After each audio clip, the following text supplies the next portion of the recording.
Ah, on dépose ici la de l'eau, on est là-bas. Bonjour maman, ça va? Vous bien? Ah, merci, ça va? Ouais. Charles déjà. On dépose ici ou bien là-bas? Il s'est déplacé un tout petit peu. Le courrier, oui. Il s'est déplacé un tout petit peu. Ah, donc on peut déposer ici alors? Il faudra l'attendre parce que c'est lui qui va les Ah, cacher les hein? derniers Ah. numéros. Est-ce qu'on peut l'appeler? Blanchard, Oui. il va déplacer. Il faut déplacer. La Charlotte est numéro.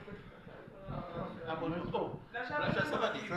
Bah, de suite, À déplacer. Si comme maman peut-être. à maman, demain.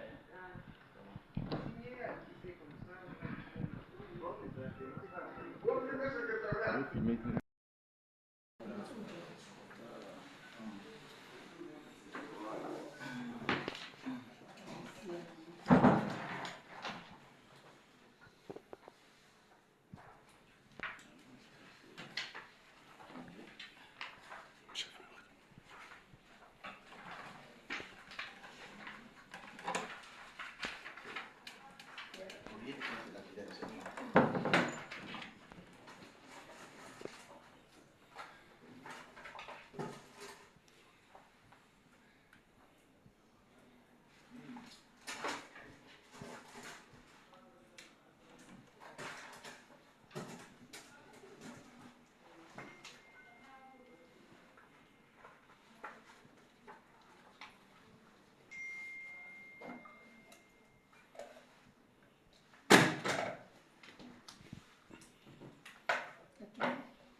Merci beaucoup. Ok.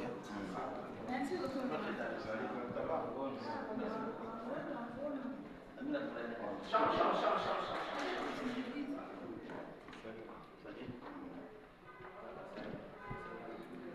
Pardon. Excusez.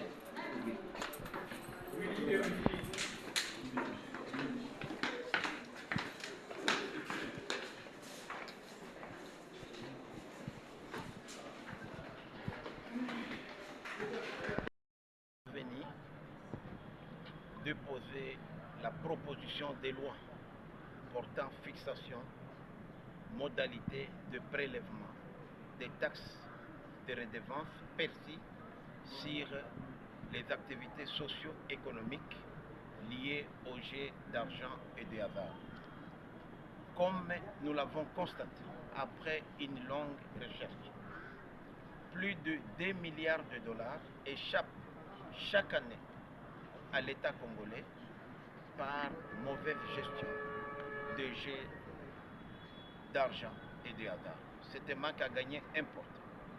Et suite à l'accord signé aux États-Unis le 4 décembre 2025 sur le partenariat stratégique avec les États-Unis, il nous est recommandé, conformément même aux lois de la République, de pouvoir lutter contre le blanchiment d'argent, le blanchiment des capitaux, mais aussi la lutte contre le terrorisme.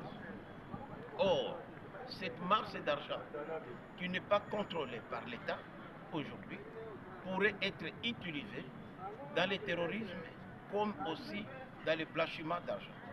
C'est ici que nous avons constaté que notre législation ne répond plus aujourd'hui à pouvoir donner à l'État congolais les moyens de contrôler ce secteur important.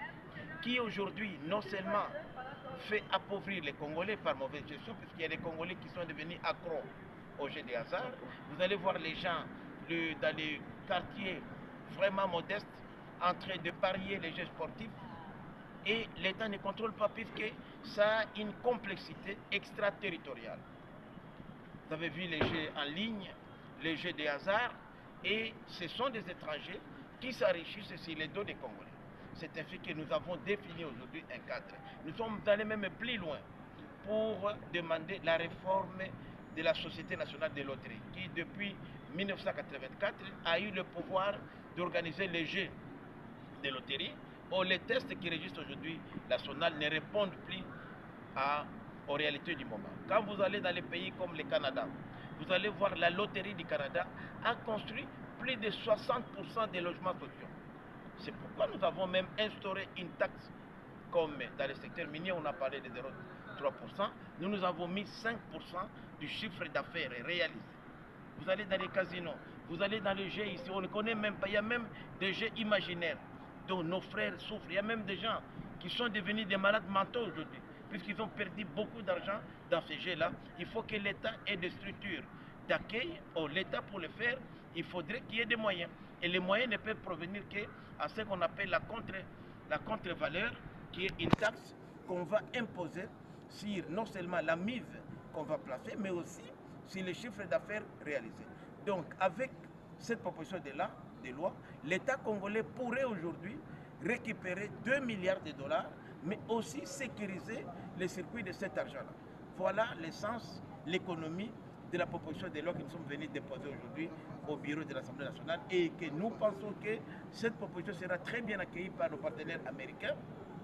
Je rappelle ici qu'aux États-Unis, les jeux en ligne sont interdits, contrairement ici, les casinos les sont, mais pas les jeux en ligne. Puisque les jeux en ligne sont extraterritoriaux, on ne les contrôle pas. Nous devons contrôler toutes les machines. On va mettre des logiciels dans les machines à sous pour savoir réellement est-ce que ce parieur-là a gagné combien. Les casinos ou les entreprises de jeux de hasard ont réalisé combien. Moi-même, j'ai fait une enquête ici où j'ai été appuyé par les chefs de l'État lui-même. Je dois le dire, je remercie le président, où j'ai constaté qu'une seule entreprise de jeux de hasard a accumulé 325 millions de dollars dans 3 ans et n'a payé à l'État congolais que 800 millions de francs congolais.